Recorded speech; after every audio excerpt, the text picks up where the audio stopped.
Muito bem, agora temos uma pauta realmente incrível, histórica, porque as verdades reaparecem. É difícil você enterrar tudo em todos os países, como a gente acabou de tratar na pauta anterior. Parece que tem gente no Brasil querendo mandar em todos os países, e é difícil você enterrar a verdade em todos os países. O governo Lula concedeu asilo político à ex-primeira-dama do Peru, Nadine Heredia, que entrou na Embaixada do Brasil em Lima na terça-feira 15. O asilo político, contudo, deveria ser reservado a casos de crimes políticos, é o que diz a Convenção sobre Asilo Diplomático assinada em Caracas em 1954. Nadine Heredia não foi condenada por crimes políticos, mas por crimes comuns. Como mostramos aqui, ela e o marido Ollanta Humala, é assim mesmo o nome dele, tá? Ollanta com 2 L's, Humala com Humala. É claro que em português daria um baita trocadilho que é muito usado para ironias aí nas redes. Então, ela e o marido, Humala, foram condenados a 15 anos de prisão por lavagem de dinheiro no caso envolvendo o recebimento de propina da Odebrecht e da Venezuela. Sim, a Odebrecht, construtora brasileira.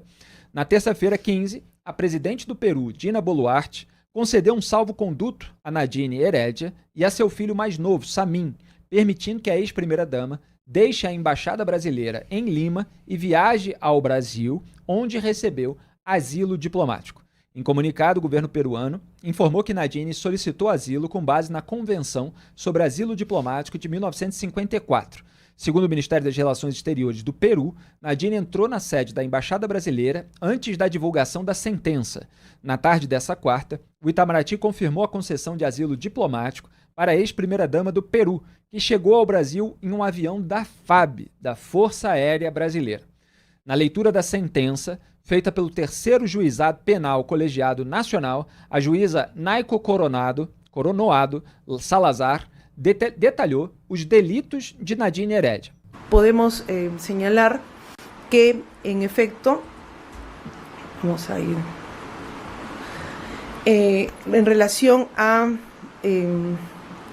la campaña 2011, lo que podemos verificar es también estos ingresos de dineros con una disposición por parte de una empresa como Odebrecht, que en el contexto en el que se hacían las transferencias, los envíos referidos por los directivos diversos, había un contexto de delito, ¿no? Específicamente en este caso, temas y también por hechos públicos o de conocimiento público hoy sobre temas de corrupción. Y si bien las defensas han enfatizado que hubo, y el Ministerio Público en primer orden, que hubo una sentencia del caso Palocci donde se verifica un tema de corrupción, las defensas lograron informar al colegiado que esta sentencia finalmente fue anulada por un tema del sistema de justicia electoral, pero que no deja de lado el tema de ilicitud finalmente, ¿no? Falando de anulação no Brasil, em referência ao caso do Antônio Palocci, a gente acompanhou recentemente esse caso. Você quer comentar esse vídeo primeiro, Duda? Quero, Diego, porque a gente ainda tem mais, tá? O que ela está dizendo aí, de uma maneira muito resumida, a Odebrecht mandou dinheiro para cá, estava ali, ela cita também... Para o Peru, claro. Para o Peru, ela cita ali também das planilhas do italiano, né, do que era o apelido do Palocci nas planilhas da Odebrecht, e ela fala assim, olha, a gente ficou sabendo, a defesa falou aqui que teve essa anulação do Palocci, da condenação do Palocci na questão da justiça eleitoral, mas que a ilicitude continua, ou seja, quer dizer, o crime não foi negado, né? Então, por isso que a Lava Jato, né, e o julgamento seguiu no Peru. Eles entenderam que o fato de ter tido uma anulação aqui no Brasil não anulou o crime que foi cometido. Olha, a gente vai precisar chamar o intervalo, são 2 minutinhos na TV BMC, mas a gente vai voltar para essas pautas, vai mostrar mais vídeo do julgamento, vai trazer trechos de depoimento do próprio Marcelo Odebrecht e vai explicar melhor por que o governo do PT é tão receptivo a uma condenada por lavagem de dinheiro em outro país. Muito bem, a gente estava mostrando aqui trechos da decisão que condenou o casal Ollanta Humala e Nadine Heredia ex-presidente e sua esposa do Peru a prisão por lavagem de dinheiro. E ela foi aceita pelo governo Lula para se asilar politicamente no Brasil. Então, vamos ver mais um trecho da leitura da sentença ali, bastante resumida. Ela está pegando todos os papéis, é claro que é um processo longo, está dizendo, a defesa fez isso, aí depois se mostrou isso, mas isso aqui que foi anulado no caso eleitoral, não anula aqui a questão de crime comum. E agora ela continua, a juíza Naiko Salazar. Pode colocar. No, por ejemplo, Marcelo Odebrecht decía, el origen, bueno, para las campañas electorales dice, el origen no fue ese, sino poder hacer varios pagos no contabilizados, pero en gran parte terminó siendo para pagar, hacer donaciones de caja 2, contabilidad paralela. Inclusive allí acabó incluyendo coimas y todo lo demás, pero el origen no era eso, pero al final acabó siendo destinado para hacer donaciones políticas, ¿no? Entonces, estos funcionarios o directivos de la empresa aluden en diversos ámbitos a la colaboración al partido político liderado por el señor Ollanta.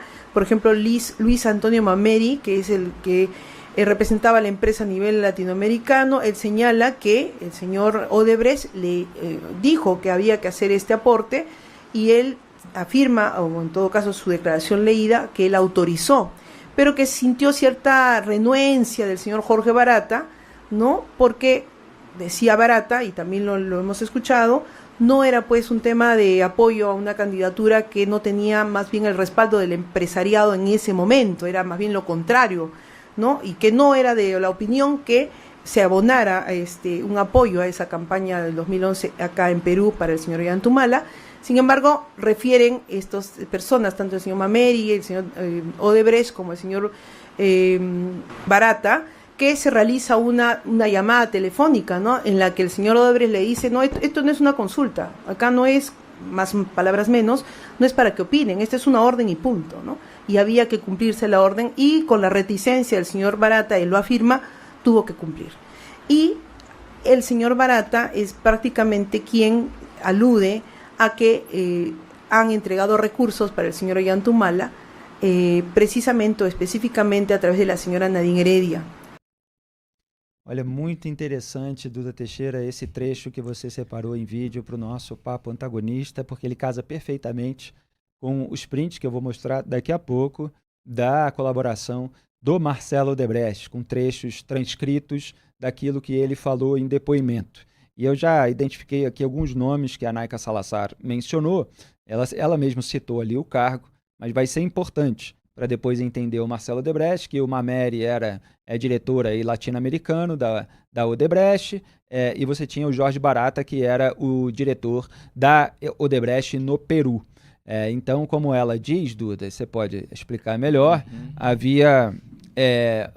o Barata não estava querendo apoiar ali o Ollanta, mas veio uma ordem do Marcelo Odebrecht e a gente vai ver que no depoimento dele ele deixa claro que o interesse, né, que a Odebrecht desse dinheiro para a campanha do Humala era um interesse político de Lula, de Antônio Palocci, do PT. A gente vai esmiuçar bem, distinguir isso, mas que era um interesse dos aliados políticos da Odebrecht no Brasil, do lulopetismo.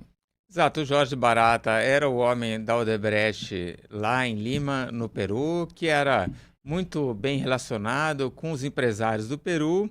E quando ali ele fica sabendo que a Odebrecht ia botar dinheiro em alguma campanha, o que é proibido pela lei peruana, ele queria que a Odebrecht colocasse dinheiro na campanha da Keiko Fujimori em 2011, né?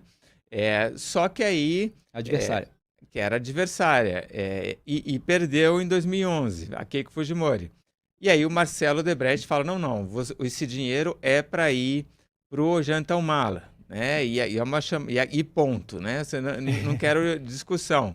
E a transferência vai acontecer por meio da Nadine Heredia, né? Então a Nadine, ela teve uma participação muito importante fazendo a contabilidade, recebendo esses valores. Ela também criou empresas ali, por isso que é lavagem de dinheiro, né? Ela criou empresas para tentar esconder a origem ilícita desse dinheiro, ilícita porque veio de outro país, né? Criou empresas que nunca prestaram serviço algum, e tinha ali o irmão dela também depositando valores na conta de outras pessoas que depois iam para a conta dela. Então ela fez toda essa maquinação financeira para evitar que a justiça descobrisse a origem do dinheiro, que era o Odebrecht aqui do Brasil. Que função de primeira-dama é essa, hein? E a gente separou também, antes de mostrar aqui trecho do Marcelo Odebrecht, um print da reação da Transparência Internacional Brasil à decisão do governo Lula de conceder asilo a Nadine Heredia. Abro aspas.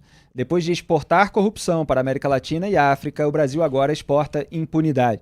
Aliás, quem expressou isso de exportação de impunidade fui eu no final do ano de 2023, tem o meu tweet lá no X, sobre a exportação de impunidade, quando eu estava comentando uma das decisões do Dias Toffoli. Então, reforço o que a Transparência Internacional está dizendo, né, que o Brasil, além de exportar corrupção, exporta impunidade. E é lamentável que a diplomacia brasileira respeitada mundialmente corrompa o Instituto Humanitário do Asilo. Fecho aspas. Vamos ver aí os prints que eu separei pouco antes de entrar aqui no estúdio, de depoimentos do Marcelo Odebrecht. Eu vou explicando para vocês. Olha só, a Polícia Federal, a PF ali, é o representante da Polícia Federal que está fazendo o interrogatório. Ali no meio, ele pergunta sobre questões entre o partido, o PT e os pedidos do presidente Lula. E aí o Marcelo Odebrecht diz, todos os pedidos, com exceção desses aqui, eram pedidos do interesse do partido. Aí vai me perguntar o seguinte, sim, o que é que tem a ver El Salvador e Ollanta Humala no Peru? É interesse do partido, ou seja, o PT tinha um interesse geopolítico. E aí o interrogador ali da Polícia Federal se dá por satisfeito e fala, perfeito. Então o que o Marcelo Odebrecht está dizendo nesse trecho, é claro assim, tem uma conversa longa, eu estou pegando só ali as frases mais claras para vocês verem assim rapidamente num programa audiovisual. O que o Marcelo Odebrecht está dizendo é que ele estava patrocinando, né, com esse dinheiro sujo, com esse dinheiro pelo menos lavado, né, de acordo com a condenação lá no Peru, a campanha do Humala, porque ele era parceiro do PT aqui no Brasil e havia um interesse político dos petistas em eleger um aliado lá no Peru. Próximo print. Aí ele está falando do Antônio Palocci e do Guido Mantega. Só para contextualizar, o Antônio Palocci tinha uma conta correspondente a ele que tinha esse codinome italiano. Era uma conta usada pela Odebrecht para debitar ali os pagamentos de propina. E o Guido Mantega, de acordo com os relatos dos executivos, que é bom lembrar, fecharam 77 delações homologadas pela ministra Carmen Lúcia do STF, o Guido Mantega tinha uma conta associada ao codinome Pós-Itália, porque justamente veio depois do Palocci. Então, em determinado momento ali, no meio, você vê o Marcelo Odebrecht, MO, dizendo, olha, você via claramente a diferença de postura do Palocci para o Guido, né? Antônio Palocci para o Guido Mantega. Palocci, na gestão da planilha italiano, você vê aqui que o dinheiro era para El Salvador, Humala, Instituto Lula, para tudo, e campanha, tá certo? No caso do Guido, e aí ele faz essa distinção, né? Com exceção de um pedido para uma revista que apoiava o PT, que era a Revista Brasileiros, que estava indo mal e ele pediu para dar um apoio, eu falei, olha, eu vou descontar dessa conta que você tem comigo. Com exceção disso, todos os pedidos do Guido foram ou para Vacari, no início, ou para Edinho, ou para João Santana. De fato, aí nunca houve nem de lado uma mistura para o lado pessoal. E você vê que a Dilma era um pouco diferente. A Dilma sabia que tinha dinheiro indo para o Caixa 2 da campanha dela, para João Santana, mas, ou seja, essa mistura que tem do pessoal, do partido, tudo, isso era mais na era Palocci e Lula. Então ele está fazendo ali uma distinção meio filosófica ali sobre a natureza dos pedidos de cada um. É claro que tem várias pessoas aí que negaram, a Dilma negou, acabou não sendo acusada, o João Santana fechou colaboração premiada, Antônio Palocci fechou colaboração premiada e o Lula, vocês estão carecas de saber, ele voltou a ser presidente da República depois de manobras processuais que o libertaram da cadeia. E o Guido Mantega também teve a sua barra limpa e o Lula conseguiu uma boquinha para ele outro dia no governo, em recompensa a todo esse silêncio dele na época da Lava Jato. Mas Marcelo Odebrecht ali entregou, delatou o Guido Mantega, o Antônio Palocci. Então vocês vejam que o Mala está citado ali como um dinheiro que saiu pela conta associada ao Palocci. Não quer dizer exatamente, porque aí depois, não, mas o Palocci, depois de anos, negou, disse que não tinha nada a ver com isso.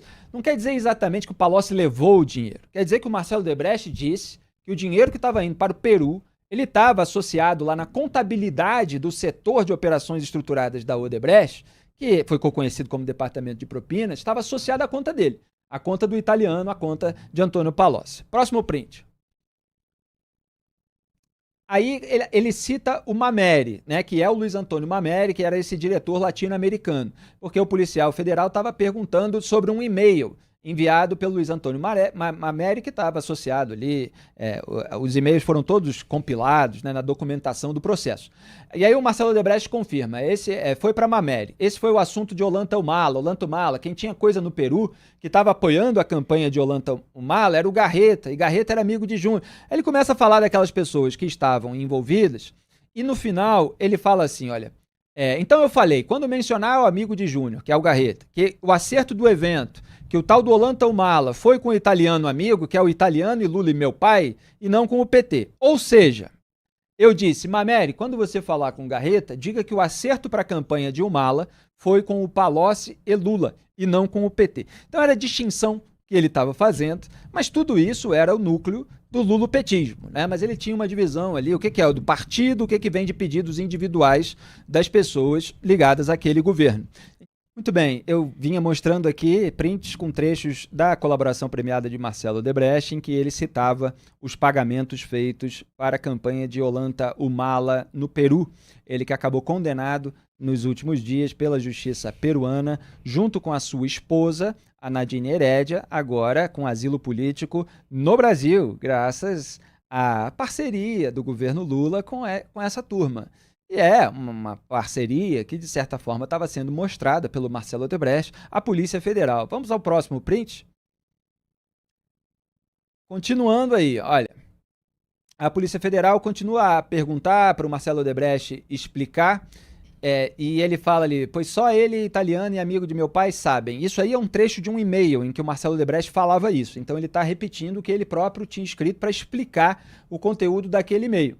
Então ele explica, pois só o Palocci e o Lula sabem, ou seja, sabem, aí a PF pergunta, dessa conta do valor global, né? E o Marcelo Odebrecht fala, do valor global. E que tinha, veja bem, isso aí na verdade era em 2011, isso é o ano, tá? 2011, que está por extenso, mas é o ano. E ele confirma ali, 2011. Muita gente acabou sabendo que tinha uma conta corrente, mas o valor global, só quem sabia era eu, meu pai, que é o Emílio Odebrecht, Palocci e Lula. O resto sabia das partes. Eu acho muito engraçado esse trecho, porque eles não contavam para todo mundo sobre o esquema inteiro, né? Mas ele mostra ali, não, eu, meu pai, Palocci, a gente sabia do valor total e tal. Mas para os outros, a gente contava só para a parte que cada um estava envolvido. A PF fala assim, o que lhe cabia, o Marcelo Odebrecht confirma, do que lhe cabia. Quer dizer, o pessoal, o Bernardo Gradin, sabia dos 50 milhões da Braskem, que foi o dinheiro dele. O Mameri, que é esse diretor latino-americano da Odebrecht, Luiz Antônio, sabia dos 64 e por aí vai. E a PF se dá por satisfeito e fala, perfeito. Diga, Duda. E aí tem um ponto que é o modus operandi, né, desses esquemas de corrupção, que até a Naiko Coronado, a juíza peruana, ela fala disso, porque lá a Lava Jato do Peru entrevistou um monte de gente, né? Eu não sei quantas dezenas de pessoas eles conversaram. E ela fala isso, olha, a gente viu que as pessoas só sabiam aquele pedacinho que ela fazia. Né? Então tinha alguém que recebia um dinheiro, aí passava o dinheiro para o outro, aí o outro passava para o outro, e depois caía na conta de não sei quem, mas cada um só sabia exatamente daquele seu pedaço, ninguém tinha a visão global. Quer dizer, pelo que você está mostrando aí, quem tinha visão global era a turma aqui, né? Era o Lula, era o Palocci, era o Marcelo Odebrecht. E o Emílio, de acordo com o relato do Marcelo Odebrecht. Olha, vocês nunca viram filme policial, filme de máfia? Quantas vezes a gente não vê em séries e nesse tipo de filme aquela declaração assim, quanto menos você souber, melhor. Então, esquema de corrupção, de lavagem de dinheiro, é a mesma coisa. Eles se preocupam, inclusive, que o esquema não seja sabido por todos na sua magnitude. Vamos para o próximo print. E a gente sempre traz alguns detalhes sórdidos, né? Então esse é o e-mail que eu estava citando, que o Marcelo Odebrecht estava explicando, né? No final ele fala, importante não mencionar nada sobre minha conta corrente com o italiano, que é a conta associada ao Antônio Palocci, pois só ele e amigo de meu pai sabem. Não é maravilhoso, Zé Teixeira? A gente vê a história ser relembrada. Amigo de meu pai. Quem é o amigo de meu pai? Amigo é o Lula. Meu pai é o Marcelo, é o Emílio Odebrecht, é o pai do Marcelo, que estava narrando ali, explicando o e-mail para a Polícia Federal. E quem é o amigo do amigo de meu pai? Esse é o Dias Toffoli, como revelou a Cruzoé na matéria que foi censurada. Toffoli mandou uma mensagenzinha para Alexandre de Moraes tirou do ar, Celso de Mello reclamou, Alexandre acabou cedendo à pressão, mandou de volta para o ar.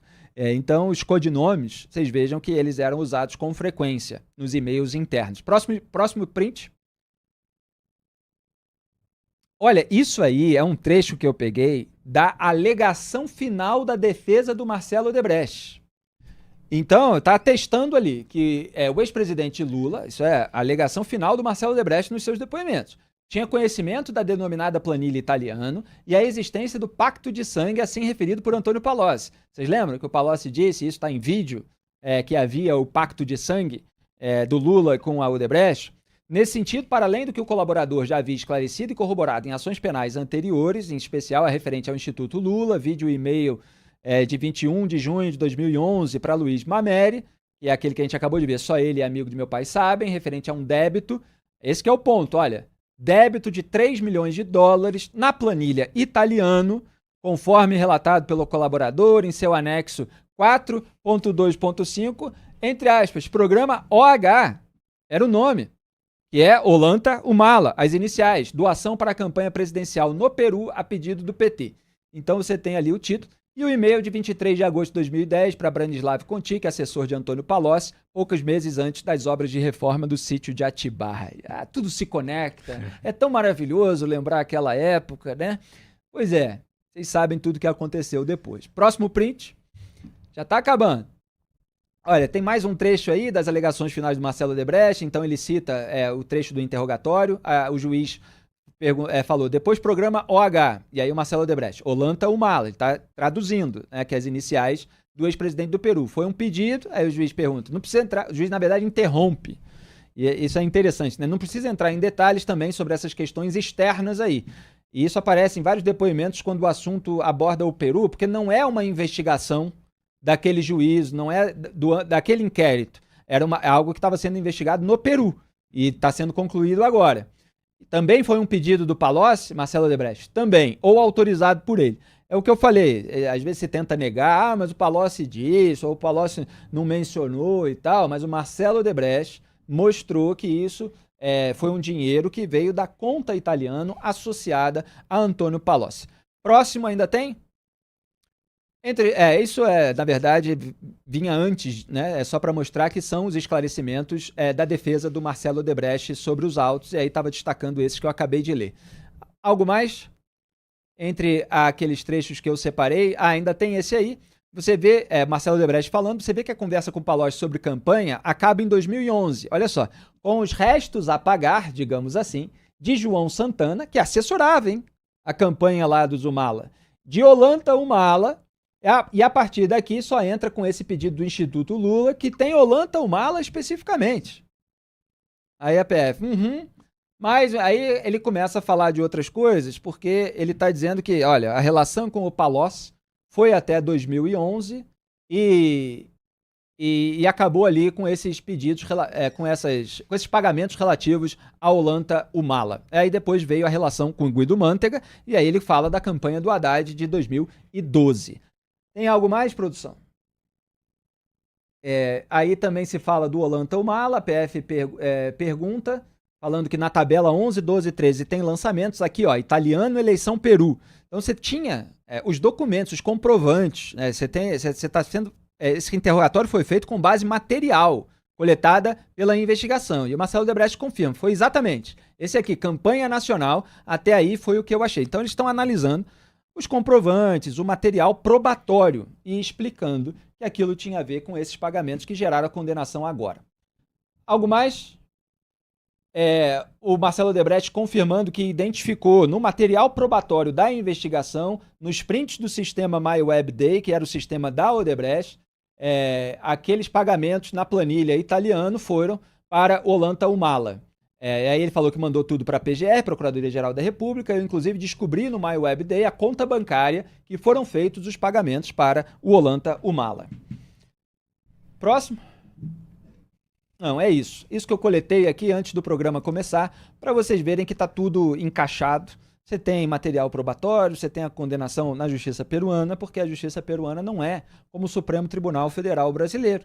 Pelo menos esse tribunal que emitiu a sentença. Agora, Ricardo Kertzmann, Duda Teixeira, para a gente fazer a análise final, amarrando todos os pontos depois das informações compartilhadas. Por que o governo Lula aceita? Porque me parece, Duda Teixeira, me corrija se estiver errado. A presidente lá do país, ela pode até indultar, pode até recomendar que seja asilado, ok? Facilitar que a pessoa se livre de uma condenação judicial que não cumpra a pena na cadeia. Agora, o governo brasileiro aceitar isso depende de uma livre e espontânea vontade. Não me parece que é uma obrigação diplomática aceitar isso. Poderia recusar, sim. Então, por que não recusa? Olha só o que vocês estão vendo. Que o Brasil tinha o governo do PT associado ao Odebrecht, com liberação de contratos públicos no BNDES, com liberação de contratos públicos na Petrobras, com a Odebrecht, portanto, ganhando dezenas de bilhões de reais. Já fiz esse cálculo, inclusive. Dava mais de 50 bilhões de reais por determinado período, ainda talvez mais ainda. Então a Odebrecht faturava uma fortuna aqui no Brasil. E aí você tinha uns pedidos, de acordo com os executivos da Odebrecht, para que houvesse financiamento de aliados no exterior, por parte de uma empreiteira que estava levando contratos públicos no Brasil, dinheiro dos brasileiros, muitos dos quais acabam vindo de tesouro, porque tem estatais que acabam sendo supridas ali com o dinheiro dos pagadores de impostos. Então olha como o Brasil se tornou um cofre para outros países, para que eles conseguissem que chegasse ao poder os aliados do lulopetismo. Agora, esses aliados que participavam desse esquema de exportação da corrupção, eles são aceitos aqui. Por quê? Se eles não forem aceitos, o que pode acontecer? Lembra do que eu falei no caso do Nicolás Maduro? Que o Lula continuava do lado dele mesmo depois da fraude eleitoral fartamente comprovada? E se essa turma abre o bico? Será que vai pegar mal para o lulopetismo? Será que eles sabem muita coisa que poderiam confirmar? Quer dizer, uma vez aliados para sempre, até depois de condenação? Ricardo Kertzmann. Bom, Felipe, em primeiro lugar, quando a gente visita o passado e lê algumas das coisas que aconteceram lá atrás, e hoje a gente tem a realidade escancarada na nossa porta, né? O presidente Lula é novamente presidente do país, todo mundo está livre, leve e solto. O ex-governador Sérgio Cabral agora grava vídeo de TikTok dentro da piscina, dando dicas culturais no Rio de Janeiro. Quando a gente vê isso tudo, dá um profundo desgosto, né? Dá uma vergonha. Deixa eu só chamar o intervalo comercial, a gente vai voltar com um bloco inteiro para isso. Então, Felipe, eu dizia que, olhando para o passado, né, revisitando esse passado e vendo todas as pessoas soltas, governando o país, eu citei o Sérgio Cabral gravando o TikTok dentro da piscina, isso causa, além de muita tristeza, muita vergonha, causa muita revolta também.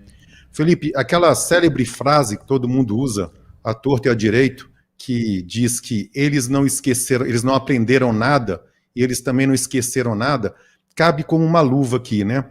Porque se no comentário anterior a gente lembrou do caso Cesare Battisti, quando o presidente Lula manteve no país, não extraditou um terrorista que matou 4 pessoas na Itália, ele por vontade própria, abriga no país uma criminosa condenada por lavagem de dinheiro no Peru. E eu achei de uma felicidade rara o que disse aquela pessoa do judiciário peruano, quando se referiu às anulações que ocorreram no Brasil. Em outras palavras, o que ela disse é o seguinte: as filigranas jurídicas que foram utilizadas no Brasil para anular as sentenças não apagam o fato, não apagam a corrupção que aconteceu em relação à ex-primeira-dama. Então não importa o que juridicamente ocorreu, importam os fatos. E aqui no Brasil isso tudo é esquecido. Hoje, o PT, o lulopetismo, está brigando por vontade própria, concedendo asilo diplomático a alguém que foi condenado por lavagem de dinheiro, mostrando que continua, Felipe, alinhado ou continua aliado a todas aquelas más práticas que ocorreram na época do Petrolão. E olha, não dá também para não fazer uma associação, ainda que em casos diferentes, mas o contexto, o conceito mostra muito bem o que é o lulopetismo. Poucos dias atrás, os deputados Lindbergh Farias e o deputado Rogério Correia, daqui de Minas, ambos do PT, eles pediram, entraram com aquele pedido de apreensão do passaporte diplomático do Eduardo Bolsonaro, porque eles diziam que corria o risco, do Eduardo fugir. Lembrando que o Eduardo Bolsonaro não responde a processo nenhum, hein? Agora, esse mesmo PT concede abrigo diplomático por uma criminosa condenada no Peru. É aquela história, Durma-se com um barulho desses. Muito obrigado, Ricardo Kerstmann, pela sua participação aqui no Papo Antagonista. Boa noite, bom trabalho. Obrigado, Boa noite para todos vocês. Duda Teixeira. Bom, muito boas as colocações do Ricardo. Para acrescentar, eu acho que o Brasil poderia ter recusado esse pedido de asilo político. Aliás, deveria ter feito isso, porque é um crime comum. Se alguém rouba um carro, um celular lá em Lima, no Peru, e entra dentro da embaixada e fala, gente, eu quero agora asilo político, cabe ao diplomata, ao embaixador, ao encarregado de negócio, qualquer coisa lá, pôr a pessoa para fora. Falar assim, olha, aqui não. Não vou te dar asilo político porque você cometeu um crime comum, E o que a gente vê, na verdade, é que não só aceitaram esse pedido de asilo comum, como tudo aconteceu de uma maneira muito suave e de uma maneira muito rápida, Porque antes mesmo de ser condenada, ela já estava com o filho dentro da embaixada, pede o asilo, o Brasil manda um avião e o avião já voltou e em 24 horas ela já está aqui no Brasil, O que mostra que teve realmente uma articulação, entre Nadine Heredia e o governo brasileiro. Eu li, Felipe, em algum lugar aqui que o Lula tinha ligado para a presidente do Peru, a Dina Boluarte, para pedir um salvo-conduto. Não consegui confirmar essa história, mas que teve uma movimentação para dar esse salvo-conduto e tirar a Nadine Heredia lá de Lima, isso claramente teve. Como é que faria sem contato, Exato. Agora, o resultado disso tudo é que ela não vai pagar pelos crimes dela, O Brasil, quando entra nessa história e aceita um crime comum como um crime político e dá asilo político e manda um avião da FAB, a justiça peruana não está sendo realizada. O Brasil impediu que a justiça acontecesse, porque ela não vai pagar pelos crimes que ela cometeu. E aí, por que o Lula se envolve tanto nessa história? Porque claramente o Lula está muito envolvido. Então, claro. Toda a história que você contou aqui já mostra muito, Que assim, eles faziam parte do mesmo esquema, Era o Marcelo Odebrecht, o Emílio Odebrecht, o Palocci, o italiano, o Lula dizendo, olha, o dinheiro vai para o Ollanta Humala e vai ser entregue para a Nadine Heredia, Então, todos eles... E aí o Lula tem essa coisa de que quem participou das tramóias com ele, ele preserva a amizade até o fim, Então, em 2023... convida o Maduro para cá, depois o Maduro faz uma mega fraude eleitoral, ele nunca vai lá e condena o Maduro em momento algum, ficou caladinho, apesar de tudo que o Maduro fez. Mas tem uma outra coisa também, uma coisa que você gosta de falar, que um está se limpando na sujeira do outro, o Lula está usando essa história da Nadine Heredia e vai usar isso nos próximos dias para dizer, olha, ela foi condenada pela justiça peruana porque foi perseguida politicamente, E que é a mesma narrativa que o Lula usa aqui, Olha, a Lava Jato abusou, o Moro agia por questões políticas, depois teve a suspeição, então isso é prova de que eu não cometi crime nenhum e fui perseguido politicamente. E aí ele vai usar, e já está usando essa questão da Nadine Heredia, porque é basicamente a mesma narrativa. Isso, é porque quando é contra eles, quer dizer, quando se coletam as provas, se prova a roubalheira, então é perseguição política. Porque não existe para o lulopetismo essa questão de verdade ou mentira baseada nos fatos. Verdade é aquilo que beneficia o partido ou os seus integrantes, mentira é aquilo que prejudica. É assim, o raciocínio político de populistas, de uma maneira geral, ainda mais populistas patrimonialistas, como Lula. Então, assim, tudo que prejudicou a imagem do PT, tudo que gerou processos, etc., é tudo uma grande perseguição. E se isso aconteceu com aliados em outros países, é porque a perseguição foi exportada. Então é preciso defender todo mundo. Na verdade, o Lula está lá com os seus aliados, protegendo os seus aliados e com algum receio ainda de que os aliados contem tudo aquilo que sabem sobre a sua atuação nos bastidores nos anos que, enfim, ocorreram os fatos que foram investigados. Olha, a gente já esgotou em termos de informação e análise a pauta sobre a condenação lá do ex-presidente do Peru e da sua esposa, agora acolhida pelo governo Lula no Brasil, mesmo condenada por lavagem de dinheiro, mas a gente não pode deixar de estabelecer aqui algumas comparações para que cada um reflita a respeito. Jair Bolsonaro dormiu na embaixada húngara, no meio aí dos inquéritos que o atingiam. E foi um escândalo aqui no Brasil, a gente apontou, olha, o que ele estava querendo lá, ele estava com medo de ser alvo de alguma operação, já estava ensaiando um refúgio, um asilo político e tal. Depois houve, inclusive, órgão de fiscalização e controle, falou, não dá para cravar e tal, então aliviou a barra dele, mas ficou no ar a hipótese de Jair Bolsonaro se refugiar numa embaixada em caso de condenação à prisão pela trama golpista. É o processo no qual ele virou réu recentemente e no qual vai ser julgado. Então, assim, os petistas, eles apontaram o dedo para o Jair Bolsonaro também, nesse caso. Nós, jornalistas independentes, a gente aponta as informações, a gente analisa caso a caso, envolvendo político de qualquer lado. Agora, sempre um grupo político aproveita algumas situações para apontar o dedo, desde que seja contra o adversário. Então, os petistas apontaram ali para o Jair Bolsonaro. E agora o Lula recebe, o governo do Brasil permite esse asilo de uma aliada de esquerda peruana que está condenada por lavagem de dinheiro. Que moral teria o lulopetismo, de uma maneira geral, o lulismo, os petistas, para reclamar se Jair Bolsonaro se refugiar numa embaixada? E aí, se ele fizer isso, que eu reprovo, tá? Só para deixar claro.